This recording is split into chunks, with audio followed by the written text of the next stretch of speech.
And here's the greatest thing about mushrooms is it's taught me a lot about networking because it's a massive network. And you'll learn a lot about how to build a great network by looking at mushrooms. Oh, cool. Do you want to say say a little more about that? That's Yeah. interesting. Cool. So one of my biggest passions is being a networker, as you know, is how kind of how we met. I found that as a person with ADHD and a lot of other things, I can't be the expert at everything, despite how much I tried to be the expert at everything. So it was a lot easier for me to provide value to friends and family who were the expert at other things so that eventually I could call upon them and utilize their services. Because as I grew my friendships with these people, my network became more valuable, but not just for me, for my friends and family that need people like that. So I became very quickly the guy who knows a guy for everything. Whatever you need, ask me. I have friends who are so willing to help me because I've spent my time helping them. And so the mushroom world, in a lot of ways, is a very, very symbiotic network. If one person takes, or if one thing takes too much from that network, it'll destroy the network. And so they have to forge relationships in this concept of giving and giving nutrients to trees, giving nutrients to themselves, transferring and growing. And so if you look at any network structure, foundationally, you'll find a few common themes. A network is only strong as the people are willing to give to that network. So everyone has to be willing to give and give well to that network. And that's the strength of that network. Because if people aren't giving in that network and people are taking, that network becomes less valuable. And so in the world, you'll see quickly that the networks that don't network very well, they die out very fast. And so to build a good network, it's all about finding a way to give as much back as you can. And then you'll get, and as that network grows and the value of that network grows, there's no way you're not going to be able to pull from that. Yeah, I love that. And I want to harken back to our conversation followed by an interview several years ago. And I shared it with coaching clients, especially younger ones who've never networked and think it's using people. And I love how, you talking about the in-person networking where like you'll ask, introduce yourself to somebody. And well, I'll let you tell it because it's your like how you let them know like this is how I roll, et cetera. Yeah. So I foundationally started thinking, I networked just like everyone else did. And when I first came to the world in networking, it felt icky. I was like, oh God, this does not feel like the right way to do it. And that's when it did ding. And it was like a ding. It was like, there's got to be a better way to do this. I was like, why do I feel this way? Like, why am I so unwilling to approach these people, right? And then I realized why I'm so willing to approach these people is because I'm being a freeloader in the greatest sense of the word. And no one likes being a freeloader anywhere in the world. Everyone immediately feels when they're just taking. And the people around them can feel when people are just taking. And that's why we have that term freeloader. It's like, ooh, big aversion. And so in that case, in my mind, I would have no problem approaching someone who had a flat tire on the side of the road and helping them. Because I'm not taking anything from that person. I'm just literally offering my help. It's really easy to go broach that conversation. And so that's when it clicked with me. It's all I have to do to network in a way that I would find comfortable is to begin by offering help. And by offering help, I'm not taking anything. And so I'm not a door-to-door salesman saying, hey, this is my needs, right? I'm a person who's networking. And here's the thing about networking. Networking is building friends. And as a person who's an expert in building friends, because of the amount I've moved, you cannot build friends by saying, you have a sweet Game Boy, give it to me. You cannot build friends by saying, that's your fire truck, let me play with it, right? You can only build friends by offering friendship. You can only build friends by offering authentically something. And friendship comes as the exchange of both of you guys offering something, or both of you people offering something in that exchange. And so if you look at networking the same way, all you have to do is figure out what you can do to help other people. authentically. And so I knew I was going to introduce myself to everyone in that room. Any networking event, I wanted to go meet everyone because I wanted to grow my network. And so it was important to me. And so the way I helped people is when I would introduce myself, I would essentially say, is there any business or any organization, people, process, or thing that you're looking for? I'm going to be introducing myself to everyone here tonight. And if I run into anyone that has those services, would you mind me introducing you to? And they'd be like, yeah, no, absolutely. Like, oh my God, thank you. And I'm like, could I have your card? Could you just give me like a brief note of what you do on that card? And like 100%, thank you, you know? And as I would go, I might not hit everyone's desire, but I did get 2, 3, 4 people in a room connected. And when I got those 2 strangers connected, even though I was a third stranger doing the same thing, immediately I provided value to 2 strangers who never saw me ever before.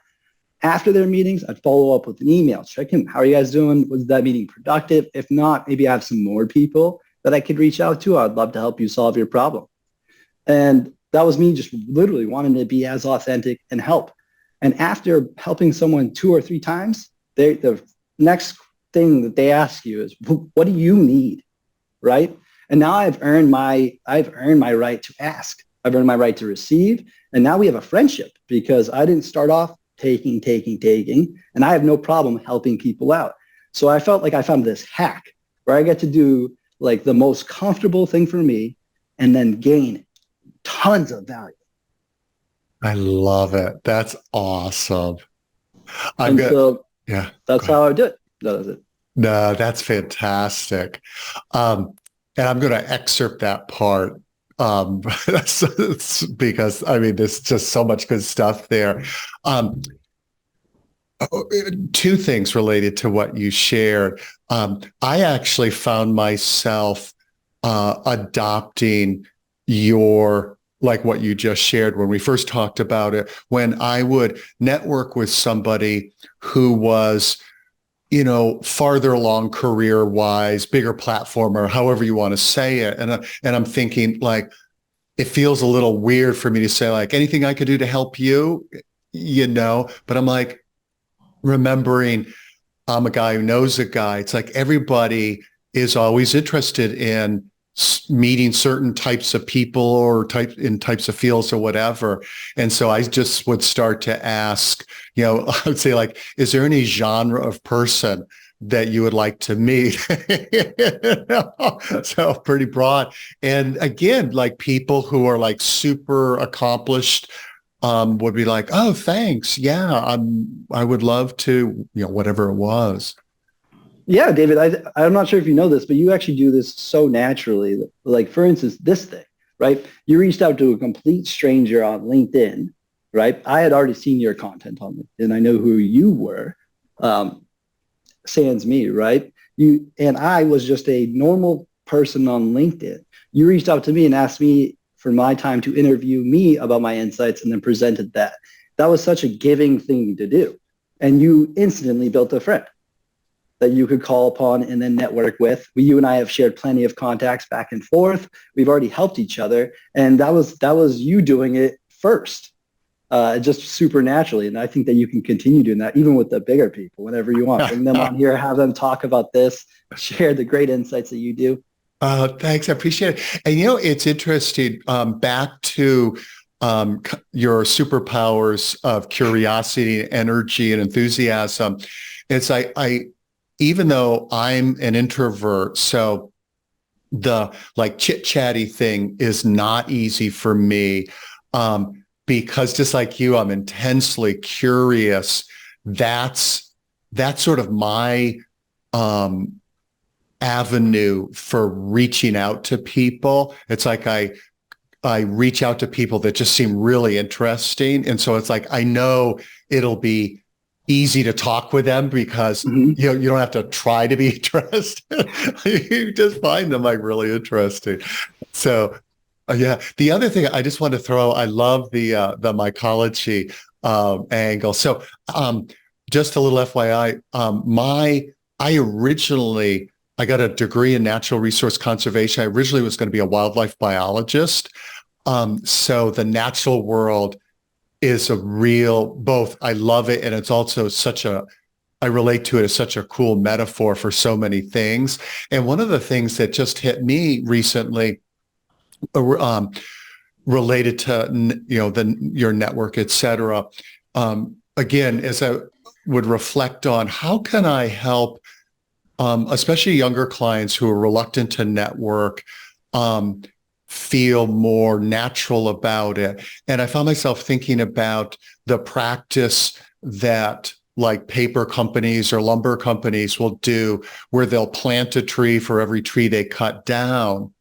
And I think about, how about if you're feeling like, oh, I don't want to be asking, like just reaching out because I'm asking for something. How about if you consciously look out for people who there's nothing you can see they can give you, you're just giving to them, like Mm-hmm. helping them in some way. So it's like that's your planting a tree kind of thing. So anyway, Yes, no, that little absolutely. natural world analogy. So I'm obsessed with systems thinking, systems modeling. So have you ever had the opportunity to read Daniel Santos' Thinking in Systems? I think it's Daniel Santos' Thinking in Systems, a primer for systems thinking. I don't remember the exact title, but I read that book not too long ago, and instantly something clicked in my brain. I was like, this makes so much sense, and it's the idea that we are living in a world or a universe of systems, right? And systems are very complex, different things, different parts all coming together. And once you understand the inputs, the outputs, the boundaries of a system, you can kind of look at this thing and demystify the chaos in a very profound way. And so what you'll realize is that systems behave similarly no matter what if they're a like system. So if you look at networking, you're allowed to look at a different system than networks and apply it to your own practice, because those things will just continue happening. So like if you look at the system of networking, you input a person, right? So that's the input. So you're trying to get a friend or a family. Depending on what happens in that system, they'll either output as a friend or output as a foe, right? And so if you want to build a network, when you get them into that center system, you obviously want that output to make them a friend. So then you have to build that system to output friends. And when you think about that in that sense, it's so clear what you need to do. You can't build a friend taking. You can't build a friend being selfish. What are my needs?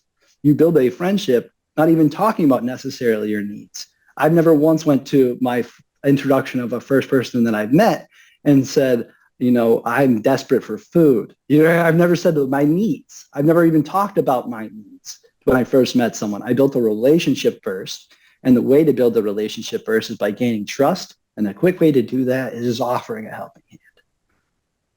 Yeah. And from like an open-hearted place, which you obviously embody. Because if it's not, you're going to feel that, right? Because you're still being a little bit selfish. And so only do that kind of giving in the way that you want, like you feel you want to. Like it's kind of like only exercise. You have to find the way that gets you the most excited to do that, and only do it that way. Don't do it in a way that isn't exciting to you. Great point, because yeah, as you know, not only will you feel it if it doesn't feel right, but they'll feel it. Yeah. Yeah.